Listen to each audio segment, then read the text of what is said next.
Hi friends, welcome back to ES அப்போ tailoring. இந்த வீடியோவில் நம்ம என்ன பார்க்க போகிறோன்னா, சாரம் வந்து நம்ம எப்படி மூட்டி தைக்கலான்னு பார்க்கலாம். சாரம்னா கைலின்னு சொல்லுவாங்கல்ல, அது வந்து எப்படி நம்ம மூட்டி தைக்கலாம்னு பார்க்கலாம்.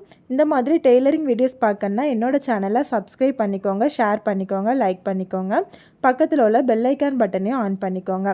வாங்க நம்ம இப்போ வீடியோக்குள்ளே போகலாம். ஃபஸ்ட்டு இந்த மாதிரி சாரத்தோட ஓரத்தில் எடுத்துக்கோங்க. ஓரத்தில் நமக்கு இந்த மாதிரி தான் கரை வந்து மடித்து தைக்காமல் நமக்கு இந்த மாதிரி அந்த துணியெல்லாம் நூலெல்லாம் நீண்டு நீண்டு இருக்கும். அதை எடுத்துக்கோங்க. இன்னொரு சைடும் அதே போல் நமக்கு இருக்கும். அந்த 2 சைடுமே சேர்த்து இந்த மாதிரி எடுத்துக்கோங்க. இந்த மாதிரி சேர்த்து எடுத்துட்டு நமக்கு வந்து அந்த துணி வந்து ஷேப் இல்லாமல் இருந்ததுன்னா அதை வந்து கரெக்டாக கட் பண்ணி விட்டுக்கோங்க. அதே போல் அந்த நூல் மாதிரி இருந்தாலும் அதையும் கட் பண்ணி எடுத்துக்கோங்க. நமக்கு நீட்டாக இருந்தால் தான் நம்ம மடித்து ஸ்டிச் பண்ணும்போது நமக்கு வந்து அந்த துணி வந்து நீட்டாக வரும். இப்போ இந்த மாதிரி எடுத்துகிட்டு நம்ம வந்து தையல் போட போகிறது வந்து கெட்ட பக்கம் தான் வச்சுருக்கணும். நல்ல பக்கம் வந்து நமக்கு உள்ளே இருக்கும். மேலே வந்து கெட்ட பக்கம் இருக்கிறது மாதிரி வச்சுக்கோங்க. எடுத்துகிட்டு இப்போ வந்து ஒரு 3/4 இன்ச்சு கேப்பில் வந்து நம்ம தையல் போட்டு எடுத்துக்கலாம். மேலே என்ன அளவில் தையல் போடுறோமோ அதே அளவு தான் நமக்கு கீழேயும் இருக்கணும். ஸ்ட்ரைட்டாக போட்டுக்கலாம். ஃபஸ்ட்டு வந்து டபுள் தையல் போட்டு எடுத்துக்கோங்க. அப்போ தான் நமக்கு பிரியாமல் இருக்கும். அடுத்து வந்து ஒரு டேப் வச்சு நமக்கு அளந்துக்கோங்க எவ்வளவு வேணும்னு. நான் வந்து ஒரு 3/4 இன்ச்சுக்கு எடுத்திருக்கேன். ஏன்னா நம்ம உள்ளே வந்து அதை மடித்து தைப்போம். அப்போ நமக்கு அதுக்கு தக்கன துணி வேணும். அதனால் ஒரு 3/4 இன்ச்சுக்கு எடுத்துக்கலாம். எடுத்துகிட்டு 2 துணியுமே நம்ம சேர்த்து வச்சு மேலேருந்து கீழே வர தையல் போட்டு எடுத்துக்கலாம்.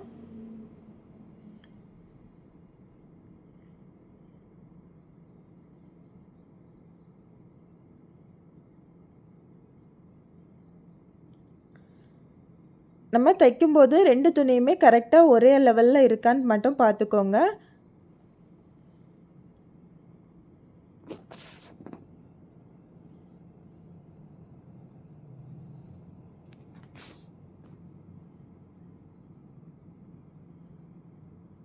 உள்ளே வந்து எந்த துணியுமே சுருங்கி இருக்காமல் கரெக்டாக அப்படி லைட்டாக தடவி விட்டு விட்டு தையல் போட்டுக்கோங்க. அப்போ நமக்கு கரெக்டாக வரும்.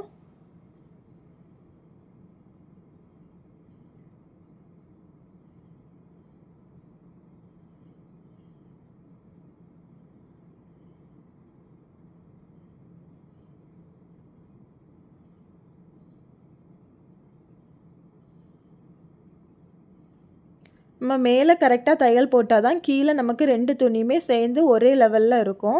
இப்போ கீழே வந்தோடனே நம்ம அதே போல் டபுள் தையல் போட்டு எடுத்துக்கோங்க. எடுத்துகிட்டு இப்போ நம்ம ஸ்ட்ரைட்டாக தையல் போட்டு எடுத்தாச்சு.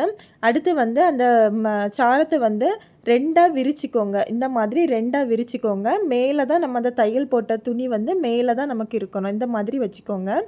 வச்சுட்டு அதில் ஏதாவது நூல் அந்த மாதிரி இருந்ததுன்னா நீங்கள் கட் பண்ணி எடுத்துக்கோங்க ஃபஸ்ட்டே. இப்போ நம்ம இதை எப்படி மடக்கணும்னா, நம்ம இப்போ ரைட் சைடும் மடக்கலாம், லெஃப்ட் சைடும் மடக்கலாம். நான் வந்து ரைட் சைடு மடக்கிறேன். ஃபஸ்ட்டு வந்து ஒரு மடக்கு மடக்கிட்டு நம்ம உள்ள நார்மலாக சாரீக்கெலாம் ஓரம் அடிப்போம்ல, அந்த மாதிரி தான் நம்ம மடக்கணும். இந்த மாதிரி மடிச்சுக்கோங்க. ஆனால் அந்த மடிக்கிறது நமக்கு வீதி வந்து ரொம்ப வீதி இருக்கக்கூடாது. இப்போ வந்து இது ஒரு 1/2 இன்ச்சு இல்லைன்னா ஒரு 1/4 இன்ச்சு அது கேப் இருந்தால் தான் நமக்கு பார்க்குறதுக்கு நல்லாயிருக்கும். இந்த மாதிரி மடிச்சுட்டு ஃபஸ்ட்டு டபுள் தையல் போட்டுட்டு அதே போலயே கீழே வர மடிச்சுட்டே வாங்க. நம்ம இப்படி மடித்து தைக்கும்போது அந்த சாரத்தை இந்த மாதிரி லைட்டாக இழுத்து இழுத்து விடணும். அப்போ தான் நமக்கு உள்ளே வந்து துணி சுருங்காமல் நீட்டாக வரும். இல்லைன்னா நம்ம அப்படி இழுத்து விடாமல் நம்ம வந்து தையல் போட்டுகிட்டே வந்தோன்னா உள்ளே ஒரு மாதிரி துணி சுருங்கி சுருங்கி இருக்கும். பார்க்கவே அசிங்கமாக இருக்கும்.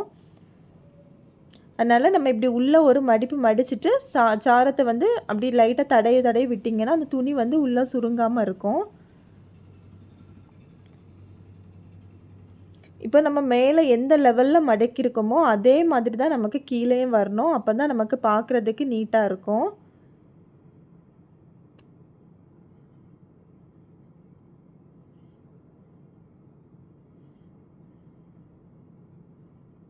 இந்த மாதிரி சாரத்தை நல்லா விரித்து கொடுத்து கொடுத்து நமக்கு வந்து தையல் போட்டுகிட்டே வந்தால் நமக்கு நீட்டாக இருக்கும்.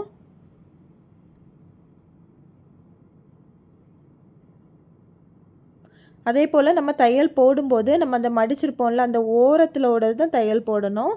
அப்போ தான் அது பார்க்கறதுக்கு அழகாக இருக்கும்.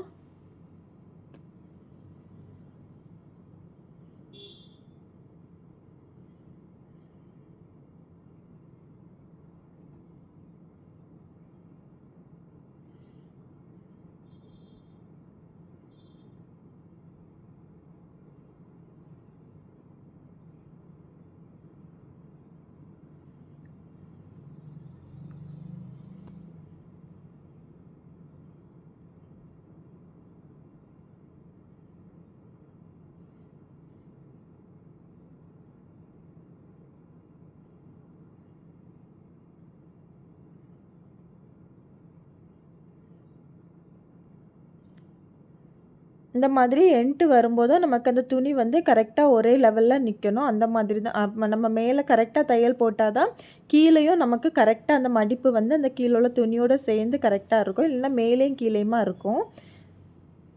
லாஸ்ட்டு முடியும் போதும் அதே போல் டபுள் தையல் போட்டு எடுத்துக்கலாம்.